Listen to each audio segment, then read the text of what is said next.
So we got the prevention for April 2025 on page 24, 25. I believe this goes to 28. Under the wellness section, challenge, be kinder. Make warmth and gentleness your superpowers for this month. I will get my mouth under control. By Caitlin Phoenix. So let's start reading this. Take a moment to think about a time when you were struggling and someone helped. Maybe you were $1 short at the checkout and the person behind you spotted you with the cash. Or perhaps as you were making your way to the train with a baby stroller and too many bags, a stranger swooped in to carry the stroller down the stairs to the platform. The assistance probably saved you a lot of frustration and tears if you were especially stressed, but you didn't require much effort from the other person. You never know how a small act of kindness is going to be helpful. My phone is ridiculous sometimes. Helpful for someone else because often you don't get that feedback, says Kelly Harding, MD, MHP, an assistant clinical professor of psychiatry at Columbia University and the author of The Rabbit Effect. But it's really important to remember those moments in your own life and pay it forward to other people. When someone aids another person, it benefits both parties.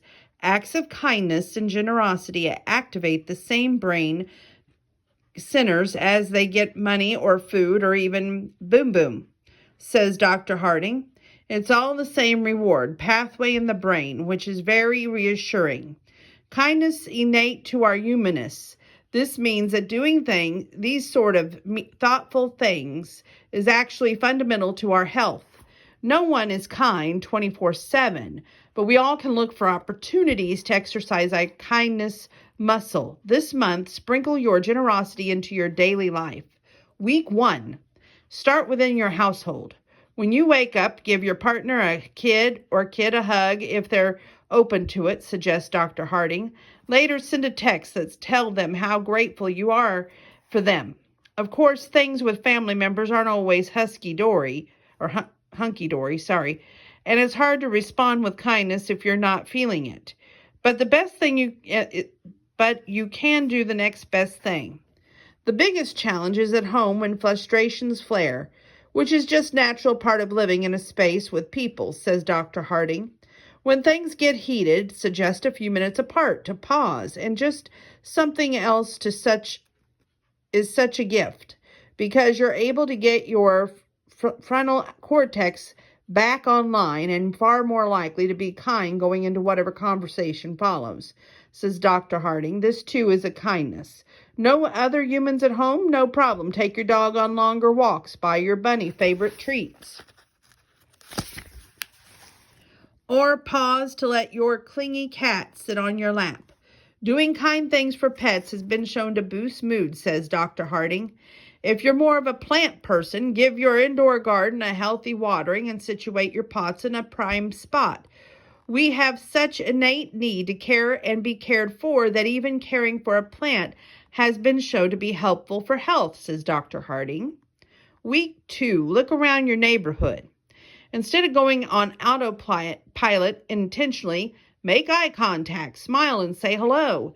It makes people sort of surprised by that often smile, and I've noticed that they'll pass it on to the next person, says Dr. Harding. Plus, studies show that routinely saying hello to up to 6 people in your neighborhood increases your overall well-being. And that's not the only way to spread kindness in your community. A random act of kindness can be to thank someone, says Dr. Harding.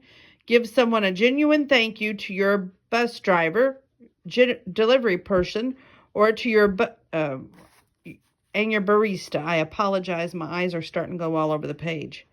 You can also create or join a neighborhood group on Facebook or Nextdoor.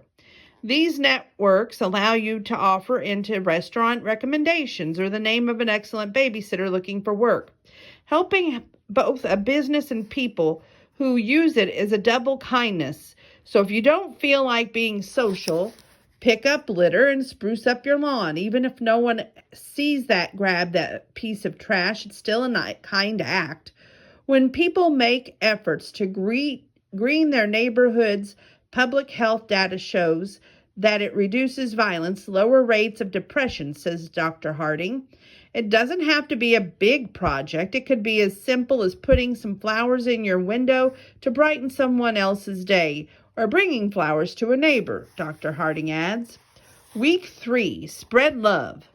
Now that you're in the swing of this kindness thing, focus on relationships that you may take for granted, such as those co-workers or long-distance friends.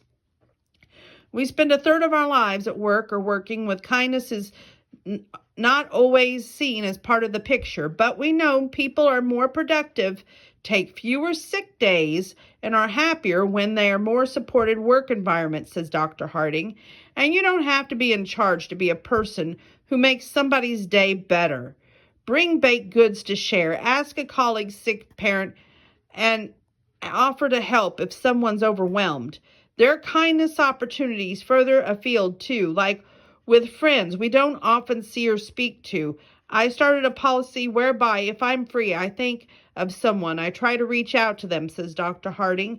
I check in and say, hey, I'm thinking about you. I hope you're doing well. It only takes a few seconds to write it, but people often feel so disconnected that when a message pops up, they immediately feel relieved knowing someone remembers they exist and care about them.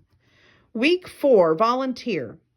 Volunteering is a cornucopia of kindness and good health. Research shows that people who volunteer live longer and tend to be happier and more engaged, says Dr. Harding. If you can, fill in at a soup kitchen or an animal shelter, or share a skill of yours, say crochet or Spanish, by teaching a class at the library.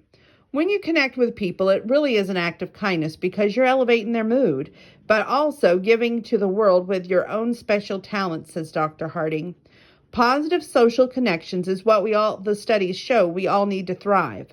For more ideas how to nourish your healthy adult relationships, visit prevention.com/making-friends-adults.